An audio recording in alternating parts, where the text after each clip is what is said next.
हे दोस्तों, Sam Dogon जो कि एक फाइनेंशियल एडवाइजर है, वो बताते हैं कि ईयर 2018 में वो एक वीकेंड पे अपने दोस्त बॉब के साथ एक सॉफ्टबॉल गेम देखने जा रहे थे ना। वहाँ क्या हुआ था कि बॉब ने ना अपनी नई नवेली टेस्ला कार मॉडल 3 लेके आए थे, जो कि तब मास मार्केट में बहुत बिक रही थी ना। बॉब वहाँ आके बहुत ही ज्यादा शो ऑफ कर रहे थे कि कैसे ये गाड़ी ऑटो पायलट पर चलती है। वो अपने आईफोन से पूरी कार को ड्राइव कर रहे थे और कई सारी इंटरेस्टिंग चीजें बता रहे थे। जैसे कि एक रिसेंटली मैंने न्यूज में एक बात सुनी थी कि 9 सितंबर को फिलाडेल्फिया में एक लेडी ने टेस्ला की फ्रंट सीट पर एक बेबी को बर्थ दिया और उनकी डिलीवरी तब हुई जब टेस्ला ऑटो पायलट पर ड्राइव कर रही थी, जिसकी वजह से उस बच्चे को वर्ल्ड्स फर्स्ट टेस्ला बेबी भी कहा जा रहा है ना। ऐसी टाइप की इंटरेस्टिंग बातें बॉब उनको बता रहे थे, सबको बता रहे थे। जो सारी बातें सुन के सैम काफी शॉक हो गए थे। शॉक इसलिए हुए थे कि कैसे बॉब, एक 31 ईयर का प्री स्कूल टीचर, उसने एक $53,000 की कार खरीदी है, जो कि ऑब्वियसली ज्यादा होते हैं। सैम के अकॉर्डिंग ये उनकी सबसे बड़ी फाइनेंशियल मिस्टेक थी, जो उन्हें नहीं करना चाहिए था ना। उसी टाइम पे टेस्ला के बारे में बहुत ज्यादा हाइप चल रही थी, जिसकी बातें सुन के फिर सैम ने भी एक दिन उस कार को ड्राइव करा। वो बताते हैं कि इस कार को ड्राइव करने का एक्सपीरियंस जो था ना, वो उनके लिए बहुत ज्यादा डिफरेंट था। उन्हें भी टेस्ला मॉडल 3 बहुत ज्यादा पसंद आई और उनका भी मन कर रहा था कि वो उस कार को खरीद ले, बट क्योंकि ये कार उनके लिए बहुत महंगी थी और वो खुद एक फाइनेंशियल एडवाइजर थे, इसलिए वो ये मिस्टेक नहीं करना चाहते थे। So as a financial adviser उन्होंने क्या किया कि उन्होंने इस $53,000 की कार को खरीदने के बजाय उन्होंने इसकी अपॉर्चुनिटी कॉस्ट को कैलकुलेट करना स्टार्ट किया।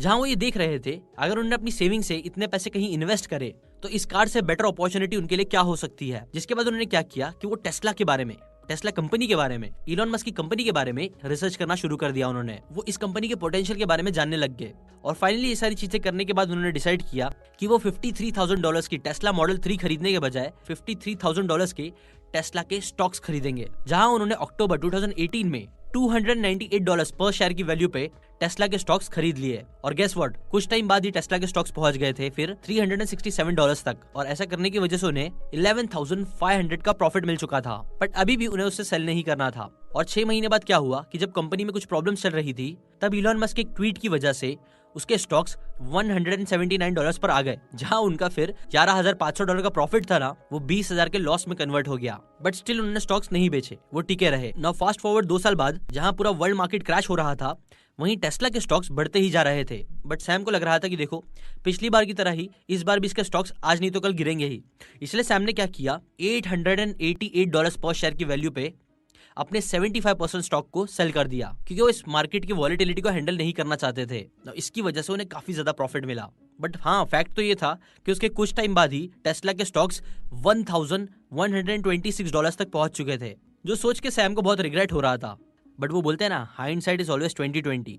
चीजें होने के बाद हमें लगता है कि यार ऐसा नहीं करना चाहिए था। बट एनीवेज, सैम ने अच्छा खासा प्रॉफिट बुक कर ही लिया था और तब वो ये सोच रहे थे कि बॉब कितना स्टूपिड है, उसे भी अपनी कार खरीदने के बजाय इतने पैसे के स्टॉक्स खरीद लेना चाहिए था। बट आपको पता है इंटरेस्टिंग बात क्या है? वेल, इंटरेस्टिंग बात ये थी ना कि बॉब, जिन्हें वो स्टूपिड बोल रहे थे, वो चुपके बहुत सारे अपने पैसे टेस्ला के स्टॉक्स में इन्वेस्ट कर रहे थे बहुत पहले से ही, जिसकी वजह से उन्होंने बहुत सारा प्रॉफिट जनरेट किया था और वो प्रॉफिट के कुछ हिस्से से ही उन्होंने टेस्ला मॉडल 3 खरीदी थी। तो देखो दोस्तों, ये स्टोरी से हमें समझने वाली बात यही है कि वेल्थ को हम जैसा समझते हैं ना, वैसा वो यूजुअली दिखता नहीं है। कई बार जिन लोगों को आप अपने आप से कम समझते हो, आप सोचते हो कि वो फाइनेंशियली पीछे है आपसे, वेल, कई बार जरूरी नहीं है कि वो आपसे पीछे ही रहेंगे। कई लोग कई बार फाइनेंशियली बहुत अच्छा कर रहे होते हैं, बट क्योंकि उनकी सारी वेल्थ, उनके पैसे उनके इन्वेस्टमेंट में घुसी होती है, जिसे हम देख नहीं सकते हैं, इसे हमें वो अमीर नहीं दिख के आते कई बार, और कई बार दिखते भी है तो स्टूपिड दिख के आते हैं, जो कि हमेशा केस नहीं होता है। देखो हाँ, फाइनेंशियली फ्री होने का मतलब ये नहीं है कि आपके पास बहुत सारा पैसा आ जाए जो लोगों को दिख के आए, जिससे आप एकदम लग्जरियस लाइफ जी सको।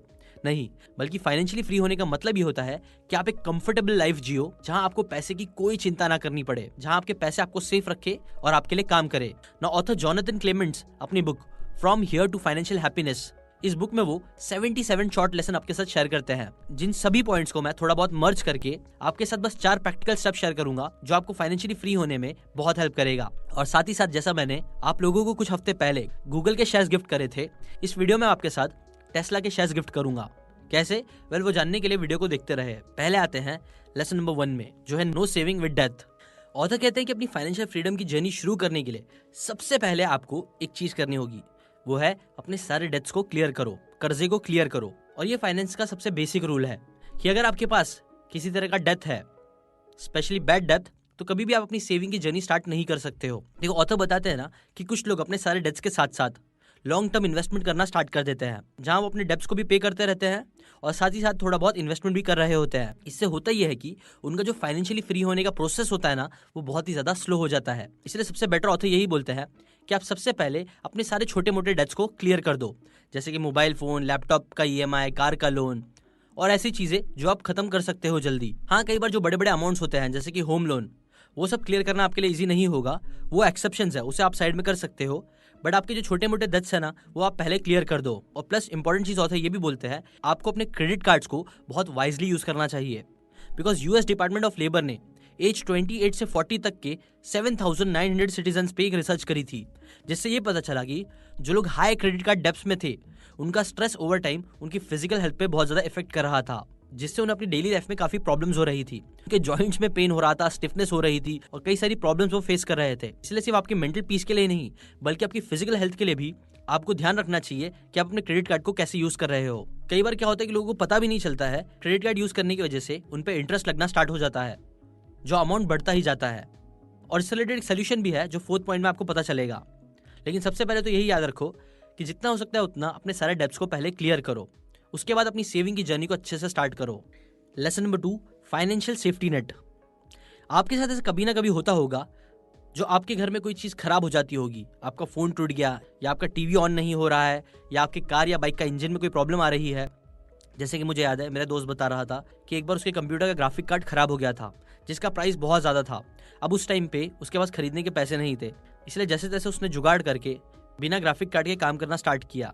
अब उस टाइम पे उसके पास क्रेडिट कार्ड नहीं था, वो किसी से पैसे उधार भी नहीं लेना चाहता था, इसलिए उसने सोचा कि वो नेक्स्ट मंथ अपनी इनकम जैसे आएगी ना, वो अपनी इनकम का यूज करके वो ग्राफिक कार्ड खरीद लेगा ना। देखो, ज्यादातर लोग है ना ऐसे ही होते हैं, अगर कोई भी प्रॉब्लम आती है तो वो लोग क्या करते हैं, उसके सोल्यूशन के लिए अपना क्रेडिट कार्ड का यूज करते हैं या अपनी नेक्स्ट सैलरी पर डिपेंड हो जाते हैं। जहां कुछ भी हो जाए तो वो नेक्स्ट मंथ सही कर लेंगे, ये बोलते हैं। EMI बनवा लेते हैं कई बार। बट ऑथर कहते हैं कि कोई भी ये नहीं सोचता कि क्या होगा अगर गलती से उनकी सोर्स ऑफ इनकम खत्म हो जाए या रुक जाए। देखो, क्योंकि ज्यादातर लोग सैलरीड बेसिस होते हैं और उनकी जॉब ही उनका मेन सोर्स ऑफ इनकम होता है। कुछ ही लोग ऐसे होते हैं जिनकी पैसिव इनकम होती है, जिनकी main source of income dead भी हो जाए किसी रीजन से, जॉब चली जाए या कुछ भी हो जाए, तो भी उनके पास एक दूसरी सोर्स ऑफ इनकम होती है जिसके ऊपर वो डिपेंड हो सकते हैं ना। जैसे कि कोविड टाइम पे भी देखा गया है, जहां बहुत सारे लोगों की जॉब चली गई और लोग पूरी तरीके से बर्बाद हो गए। सो इसका सोल्यूशन क्या है? सोल्यूशन ऑथर कहते हैं कि if you want to feel better about your finances today, then you should spend more time thinking about what you are gonna pay for tomorrow. मतलब बेसिकली ऑथर हमें ये बोल रहे हैं कि यहाँ हमें एक इमरजेंसी फंड क्रिएट करके रखना चाहिए, जहां आप उन पैसों को जमा करके रखो जिससे आप अपनी main source of income lost होने पर भी यूज कर सको। यहाँ इन पैसों को आप किसी भी रैंडम चीज के लिए खर्च नहीं कर सकते हो, जैसे कि कहीं घूमने जाने के लिए या नई कार खरीदने के लिए या कुछ खरीदने के लिए नहीं। यहाँ पे आपको एक इमरजेंसी फंड क्रिएट करके रखना चाहिए जो आपकी मेन इनकम सोर्स का बैकअप होना चाहिए। इसकी वजह से क्या हो, अगर खुदा ना खास्ता कुछ होता है और आपकी जॉब चली भी जाती है, तो भी आपको एक न्यू जॉब जब तक नहीं मिलती है तब तक आप अच्छे से सर्वाइव कर पाओगे, सेफ रह पाओगे। और ये चीज कैसे करनी है? इसे करने के लिए ऑथर बोलते हैं कि आपको अपने मंथली एक्सपेंसेस को कैलकुलेट करना होगा। मान लो आपकी मंथली एक्सपेंसेस है 20,000 रुपए, तो आपको एटलीस्ट 1,20,000 रुपए तो सेव करके साइड में रखने ही चाहिए, जो होगा आपका इमरजेंसी फंड। जिससे क्या होगा कि अगर कुछ हो जाता है, कोविड आ गया, कोविड में वापस लॉकडाउन लग गया, जॉब चली गई, कुछ भी प्रॉब्लम हो गई ना, तो भी आप एटलीस्ट आपके पास 6 मंथ्स का बफर टाइम रहेगा, जहां आप बहुत कुछ कर सकते हो। वापस से नई जॉब ढूंढ सकते हो, एक new source of revenue create कर सकते हो, जो आपकी सर्वाइवल के लिए और आपकी इज्जत के लिए बहुत काम की चीज होगी। Lesson number 3, invest conservatively and buy stocks with caution to increase your wealth. Jay Walker, जिन्होंने 2000 की शुरुआत में एक डिस्काउंट ऑफर वाली वेबसाइट प्राइस लाइन को लॉन्च करा था, जिससे उनकी नेटवर्थ एक साल में ही 1.8 बिलियन पहुंच गई थी। और वहीं दूसरी तरफ वर्ल्ड के जो ग्रेटेस्ट इन्वेस्टर माने जाते हैं वॉरेन बफे, उन्हें अपने पहले $1 बिलियन अर्न करने में 55 साल लग गए थे। देखा कितना ज्यादा डिफरेंस था। लेकिन बात देखो ये है ना कि जो जे वॉकर की वेल्थ थी वो सस्टेनेबल नहीं थी। सबको पता चल गया था कि एक ना एक दिन ये जो .com का बबल है ना, वो बर्स्ट होगा। और जब वो बबल बर्स्ट हुआ तो बाय एंड ऑफ अक्टूबर 2000 कुछ ही महीनों में जे वॉकर के बिलियंस ऑफ डॉलर्स में से बचे सिर्फ 333 मिलियन। और वहीं जो वॉरेन बफेट थे ना, वो दुनिया के टॉप 1% रिचेस्ट क्लब में शामिल हो गए थे और आज भी हैं, और आने वाले कई सालों तक वो टॉप 1% की लिस्ट में रहेंगे ही। ये सब चीज का रीजन क्या है? वही रीजन यही है कि वॉरेन बफे पिछले 60 डेकेड से इन्वेस्ट कर रहे हैं और उन्होंने कभी भी रेयरली अपने शेयर्स को सेल किया है। इसलिए ऑथर भी कहते हैं कि अगर किसी को फाइनेंशियली फ्री होना है तो अपने पैसे इन्वेस्ट करने के लिए स्टॉक मार्केट आपके लिए बहुत अच्छी प्लेस हो सकती है, जहां सिर्फ आपको अच्छे रिटर्न्स ही नहीं मिलेंगे बल्कि कंपनी आपको कई बार डिविडेंड्स भी पे करती है, मतलब अपने प्रॉफिट्स का कुछ परसेंट शेयर होल्डर्स के साथ वो शेयर करती है। फॉर एग्जाम्पल, आपको पता ही होगा कि वॉरेन बफेट कोको कोला के एक मेजर शेयर होल्डर है और इसीलिए उन्हें कोको कोला के सीईओ जिन्हें $16 मिलियन पर ईयर की सैलरी, जो सबसे ज्यादा सैलरी है वो मिलती है, वहीं दूसरी तरफ वॉरेन बफेट कोको कोला के डिविडेंड से ही $547 मिलियन कमा लेते हैं। सो आप समझ ही गए होंगे कि फाइनेंशियली फ्री होने के लिए आपको कहाँ पैसे इन्वेस्ट करने हैं। ऑथर कहते हैं कि जब आप लॉन्ग टर्म सोचते हो तो स्टॉक मार्केट में इन्वेस्ट करने के लिए आपको कोई बहुत ज्यादा रॉकेट साइंस समझने की जरूरत नहीं है, बल्कि जिन भी कंपनीज को आप अच्छे से जानते हो या बेटर उनके प्रोडक्ट्स डेली यूज करते हो, जिसे आप कई सालों से यूज कर रहे हो, उस पर भरोसा करते हो, आपको प्रोडक्ट्स अच्छे लगते हैं, तो ऐसी कंपनीज में इन्वेस्ट करना आपके लिए अच्छा होगा। और ये one of the most successful mutual fund manager Peter lynch, जिन्होंने कई सारी अच्छी इन्वेस्टमेंट के ऊपर बुक्स लिखी है, वो भी ये सेम चीज बोलते हैं कि आपको ऐसी कंपनीज में इन्वेस्ट करना चाहिए जिसके प्रोडक्ट्स आप यूज करते हो, जिसे आप अच्छे से समझते हो, जिसके प्रोडक्ट्स आपको अच्छे लगते हैं और जिस पे आपको भरोसा है। जैसे कि कई लोग आईफोन यूज करते हैं, मैगी खाते हैं, कोको कोला पीते हैं, टेस्ला की कार्स यूज करते हैं, तो आपके लिए इन सभी कंपनीज में इन्वेस्ट करना कई बार अच्छा हो सकता है, जैसे कि स्टार्टिंग की स्टोरी में भी साबित हुआ। और यहाँ पे आपको मार्केट की डेली फ्लक्चुएशंस को देखना नहीं है, जो द इंटेलिजेंट इन्वेस्टर में वॉरेन बफेट के जो मेंटर थे बेंजामिन ग्राहम, वो भी अपनी बुक में बोलते हैं कि हमें मार्केट के डेली फ्लक्चुएशंस पे फोकस नहीं करना है, बल्कि आपको बस कुछ अच्छी कंपनीज को पकड़ना है और उसके अंदर इन्वेस्ट करना है लॉन्ग टर्म के लिए। ये आपको बहुत अच्छे रिटर्न्स देगा लॉन्ग रन में ना। देखो दोस्तों, हाँ, हमारे इंडिया में ऐसे कई सारे यूनिकॉर्न्स क्रिएट हो रहे हैं जो बहुत अच्छा कर रहे हैं, और अमेरिका में भी ऐसी कई सारी कंपनीज है जो एक्सपोनेंशियल रिटर्न्स दे रही है, जिसे ढूंढना काफी ईजी हो सकता है because of their technological innovations. So हम इंडियंस को इस अपॉर्चुनिटी पे भी ध्यान रखना चाहिए कि हम बाहर की ग्रोथ की अपॉर्चुनिटीज का भी फायदा उठा सके। तो आप इस नए साल में ये भी एक रेजोल्यूशन बना सकते हो तो कि आप अपने पोर्टफोलियो को ग्लोबली डाइवर्सिफाई करो बेटर रिटर्न्स और सेफ्टी के लिए। इनफैक्ट ये नया साल स्टार्ट होने से पहले ही आप अपनी कोई भी फेवरेट कंपनी, शायद वो एप्पल हो, टेस्ला हो, गूगल हो, अमेजॉन हो, नेटफ्लिक्स हो, या जो भी कंपनी आपको पसंद है, बहुत पसंद है, कमेंट करके बताओ, वो कंपनी के आप कुछ शेयर्स ले लो। और ये सब चीज़ें आपके लिए इजीली स्टार्ट करने के लिए हमने क्या किया है कि हमने IND मनी के साथ मिलके आपके लिए कुछ फ्री शेयर्स निकाले हैं जो आपको फ्री में मिल सकते हैं। देखो, पहले एक टाइम था ना जब आपको US स्टॉक्स खरीदने के लिए काफ़ी चार्जेस भरने पड़ते थे, काफ़ी पैसे लगते थे, बट IND मनी के हेल्प से आप zero account opening fees, zero maintenance fees, zero brokerage fees की हेल्प से स्टॉक को बाय या सेल कर सकते हो US के।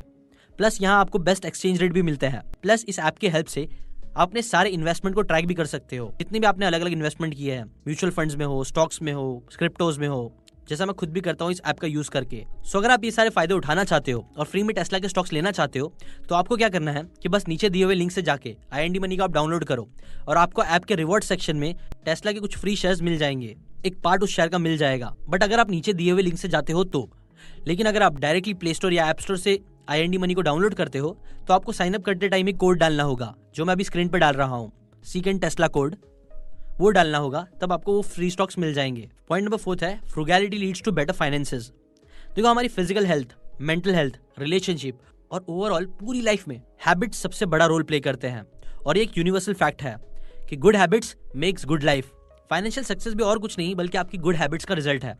अगर आप लॉजिकली सोचो तो अगर आप फाइनेंशियली फ्री होना चाहते हो तो आपको पैसे सेव करना होगा, उसे इन्वेस्ट करना होगा, बट आपके पास टाइम बहुत कम है, इसलिए आपका ज्यादा से ज्यादा पैसा सेव करके इन्वेस्ट करना बहुत इंपॉर्टेंट है। ऑथर कहते हैं कि 90% लोग अपनी फाइनेंशियल फ्रीडम अपनी बैड हैबिट्स की वजह से अचीव नहीं कर पाते हैं, जहां उनकी बैड हैबिट्स सेविंग्स पे बहुत इंपैक्ट करती है। बिकॉज लोग है ना एक्सपोनेंशियली कभी नहीं सोचते हैं, वो लोग हमेशा लीनियरली सोचते हैं। एग्जाम्पल, हम लोग क्या सोचते हैं कि यार आज तो बस एक पिज्जा खा रहा हूँ, उससे इतना फर्क क्या पड़ेगा, आज तो मैं बस एक बर्गर खा रहा हूँ, उससे क्या फर्क पड़ेगा। ऐसी छोटी छोटी चीज करके वो लोग हैबिट बना लेते हैं और हर दिन वो लोग बाहर की चीजें खाने लग जाते हैं। हर दिन जोमेटो से कुछ ना कुछ ऑर्डर होने लग जाता है, हर हफ्तों में एटलीस्ट कुछ बार तो होने लग जाता है, और वो एक आदत बन जाती है, जिसकी वजह से एक पर्टिकुलर अमाउंट हमेशा बार बार जोमेटो वालों को जाता रहता है, अलग अलग जंक फूड कंपनीज को जाता रहता है, और ये सब चीजें पैसे तो जा ही रही है, प्लस ये सारी चीजें आपकी हेल्थ पे भी इंपैक्ट करने लग जाती है। मैंने एक वीडियो देखा था जिसके अंदर क्या होता है कि 2 आदमी होते हैं, दोनों अपनी लाइफ में ना छोटी छोटी चॉइसेस हर दिन अलग अलग लेना स्टार्ट करते हैं। एक बंदा रोज सुबह जल्दी उठना स्टार्ट कर देता है तो दूसरा बंदा लेट उठता है। एक बंदा हर दिन जंक फूड खाना स्टार्ट करता है तो दूसरा बंदा हर दिन हेल्दी खाना स्टार्ट करता है। ऐसे छोटे छोटे जो चॉइसेस होते हैं ना, जो हर दिन हमारे सामने आते हैं, हमारी हैबिट्स, एक बंदा छोटे छोटे अपने थोड़े थोड़े पैसे क्या करता है, वो फालतू चीज़ों में खर्च करने लग जाता है, बेमतलब की चीज़ें खरीदता है, बेमतलब की चीज़ें खाता है। वहीं दूसरी तरफ जो अच्छा बंदा होता है वो बेमतलब की चीज़ें खाने के बजाय उसको सेव करने लग जाता है या फिर अच्छी चीज़ें खाने लग जाता है। और ये सारी चीज़ें क्या होती है, एक दिन, 2 दिन, 1 महीना, 1 साल बाद है ना कंपाउंड होने लग जाती है। उसका असर इतना ज़्यादा हो जाता है, एक तरफ जो बंदा गलत हैबिट्स पाला रहता है उसकी हेल्थ एकदम धीरे धीरे खराब होने लग जाती है, उसके पैसे एकदम धीरे धीरे खत्म होने लग जाते हैं और हर चीज़ में उसकी रिलेशनशिप लाइफ हर चीज़ खत्म होने लग जाती है। वहीं दूसरी तरफ जिसने छोटे छोटे हैबिट्स बनाए होते हैं वो छोटे छोटे हैबिट्स उसको धीरे धीरे उसकी लाइफ में बहुत इंप्रूवमेंट लाने लग जाते हैं। उसकी सेविंग, उसके इन्वेस्टमेंट्स उसको पैसे देने लग जाते हैं, उसकी हेल्थ उसको अच्छी लाइफ जीने में हेल्प करती है और लॉन्ग टर्म में एक बंदे की फ्रुगैलिटी उसकी लाइफ को कंप्लीटली चेंज कर देती है, जबकि दूसरी तरफ एक बंदे का लापरवाही, उसका स्मोक करना, उसकी फालतू चीजें खाना उसकी जिंदगी को बर्बाद करने लग जाता है। इसलिए आपको भी ये चीज समझनी चाहिए कि हाँ, आपकी छोटे छोटे चीजें, जो छोटे छोटे डिसीजन आप रोज ले रहे हो, शायद आपको उसका असर आज ना दिखे, कल ना दिखे, 1 महीने बाद भी ना दिखे, बट कुछ साल में आपको पक्का डिफरेंस दिखेगा ही और वो चीज आपको बहुत तकलीफ देगी लॉन्ग रन में। इसलिए आप क्या करो, थोड़ा बहुत अपनी लाइफ को फ्रूगली जीना स्टार्ट करो। फालतू चीजों पे खर्च करने के बजाय थोड़े बहुत पैसे साइड में निकालना चालू करो, सेव करना स्टार्ट करो, उसे इन्वेस्ट करना स्टार्ट करो। हाँ, कुछ टाइम में शायद ये आपको बहुत ज्यादा अमीर बनने में हेल्प नहीं करेगा, लेकिन पक्का लॉन्ग रन में आपके इससे काफी पैसे भी बचेंगे और आपसे काफी अमीर भी बन सकते हो। इसलिए आप लीनियर थिंकिंग मत रखो, एक्सपोनेंशियल सोच रखो। और ये सब चीज आप कैसे कर सकते हो, आप ट्राई करो कि आपकी जो भी इनकम है उसका आपका 50% ज्यादा खर्च नहीं होना चाहिए और आपको 12% आपको लॉन्ग टर्म के लिए इन्वेस्ट करना चाहिए, रिटायरमेंट के लिए, ये सब चीज के लिए। ऐसे अगर आप करोगे ना तो आपको लॉन्ग रन में इससे बहुत फायदा होगा। मैं आपको एक और बोनस पॉइंट बताना चाहता हूँ, वो ये है, start working on different sources of income. जितना हो सकता है उतना आप अलग अलग सोर्सेज ऑफ इनकम पे काम करना चालू करो। अगर आपकी बस एक जॉब है तो ऑब्वियसली वो बहुत रिस्की चीज है। आपको क्या करना पड़ेगा कि आपको साइड बाय साइड ऐसे सोर्सेज ऑफ इनकम क्रिएट करने चाहिए जो आपको थोड़ा बहुत ही सही लेकिन कुछ इनकम लाके दे। ये चीज भी आपको लॉन्ग रन में बहुत ज्यादा पैसे कमाने में हेल्प करेगी और फाइनेंशियली फ्री होने में हेल्प करेगी। अगर आप चाहते हो कि मैं इस टॉपिक पे एक अच्छा सेपरेट वीडियो बनाऊं कि कैसे आप अपनी साइड इनकम बना सकते हो, तो कमेंट करके मुझे जरूर बताना। अगर आप टेस्ला के फ्री शेयर्स लेने में इंटरेस्टेड हो तो नीचे डिस्क्रिप्शन में लिंक दी हुई है, वहां से आप जाके IND मनी को डाउनलोड कर सकते हो। डाउनलोड करने के बाद रिवॉर्ड सेक्शन में आपको वो शेयर्स दिख जाएंगे। या आप अगर अलग से ही प्ले स्टोर से डाउनलोड कर रहे हो, डायरेक्टली डाउनलोड कर रहे हो प्ले स्टोर ऐप स्टोर से, तो आपको साइन अप करते टाइम एक कोड डालना होगा, सीकेन टेस्ला, जिससे आपको रिवॉर्ड मिल जाएगा। अभी के लिए बस इतना ही। Thanks for watching.